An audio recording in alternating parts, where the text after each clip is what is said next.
Well, it's a beautiful day out here. Time to make some adjustments to the mineral feeder.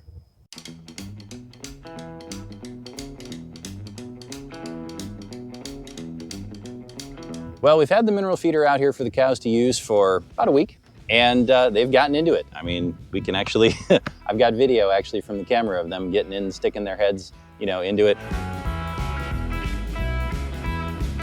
We were originally actually slightly concerned that they would only, get into the ends or something like that, because that's the easiest place to get to. But nope, they've definitely got into the whole thing. So it's good. It means they're, getting what they want out of it. That's great. The bad part of it is, though, that my top is not working out so well. And we can kind of see why my top is not working out so well. So just, to recap what we did here, I have this piece of rubber belting, which is nice, heavy, sturdy material. That's great. But the piece that I had gotten was not big enough. And it was the closest to the right size piece that I could find at the time, but just not big enough to really, completely cover. As you can see, it doesn't really get all the way to the edge over here. It just barely gets to the edge over here. So not really big enough to be useful. So I stuck this other piece of what is effectively a yoga mat underneath it in hopes that that would provide, enough distance, enough, width and length to it, but, that this would provide the weight to keep it down in the wind. And what has happened is, this has definitely worked and provided enough weight to keep things down. That's not been a problem at all. What has been a problem is that this thing has been, torn apart by the cows. You can see they've just torn through it. They've, torn the ends up pretty good too. The other end is actually even worse. If we go over here, they actually, managed to just break this right out. So we're gonna get in and replace it.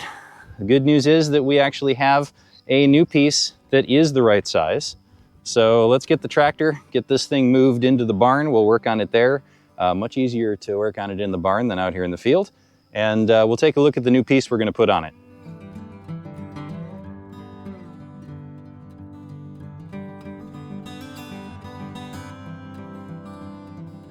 Well, now that we've got it back here in the barn, let's get all the old piece and old stupid yoga mat out of there. This is the piece that we're gonna be putting on.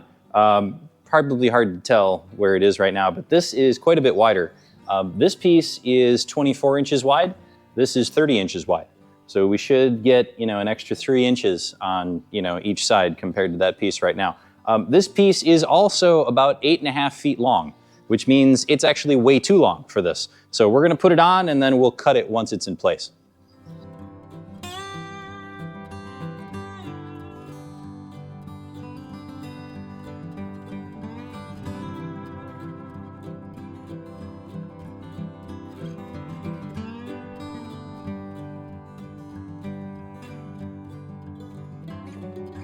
So taking a look real quick at how much they managed to eat out of some of these, some of them are actually, like MN here, some of them are actually pretty low. So I think before we get the new top on, we're gonna take a run through and refill any of the ones that are low, and then we'll put the top on and everything will be nice and full when we do.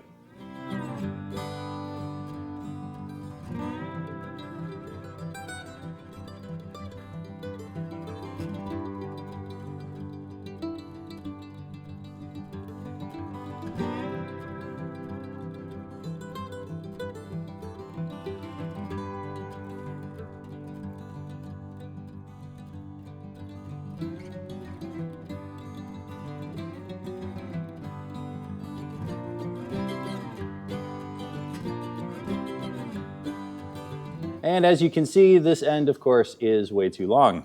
So I think we're gonna cut it back. We'll probably take something like, 10, 12 inches off this end. I'll grab my paint pen that I use for marking steel and see if I can run a mark across there. And then I think I'm gonna try to cut it with the angle grinder with a cutoff disc in it. I could go for a hacksaw, but I'm a fan of power tools whenever I get the chance. So yeah, we're gonna give that a shot.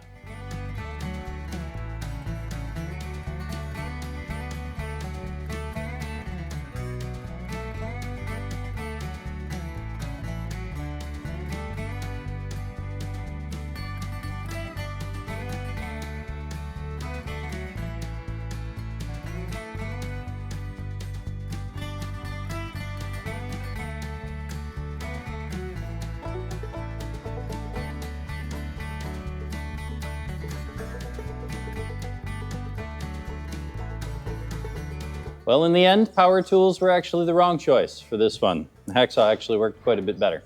But it's okay. It's not the cleanest cut in the world, but it'll be fine. It doesn't have to look pretty. The cows, thankfully, are not going to grade me on how pretty it looks. So let's get the rest of it screwed down, and then we can get it back out in the field.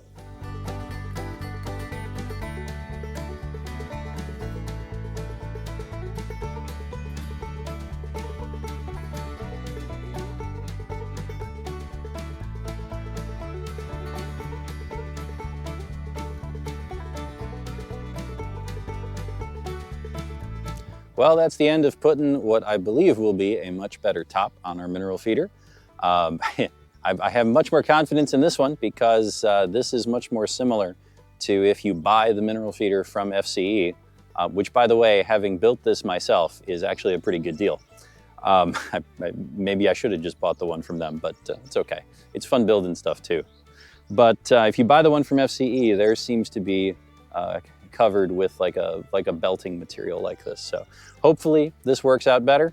And the only other thing I'm keeping in mind now is how much they ate of those minerals in a week.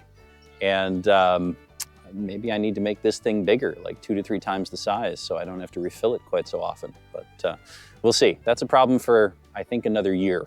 So we'll keep this out here for this year, see how it goes, and then we'll worry about that. But that's the end of this project.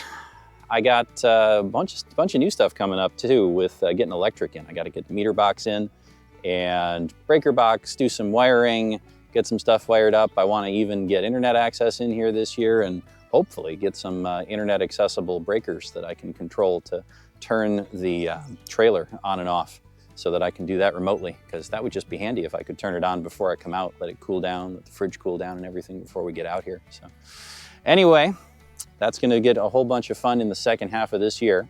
And of course, you know, having the power company run the lines, that's going to be good too. But in either case, we got that. I got to do some things for fly control, and I got to get some ducks in here. And my little boy, who is 5, is very excited about getting ducks. So hopefully we'll start doing some videos of getting ducks into a brooder. We'll probably keep the brooder at home in our garage for a while before we bring them out here. But that should be fun, and he should enjoy that. So anyway, hope you all enjoyed, and we'll see you soon.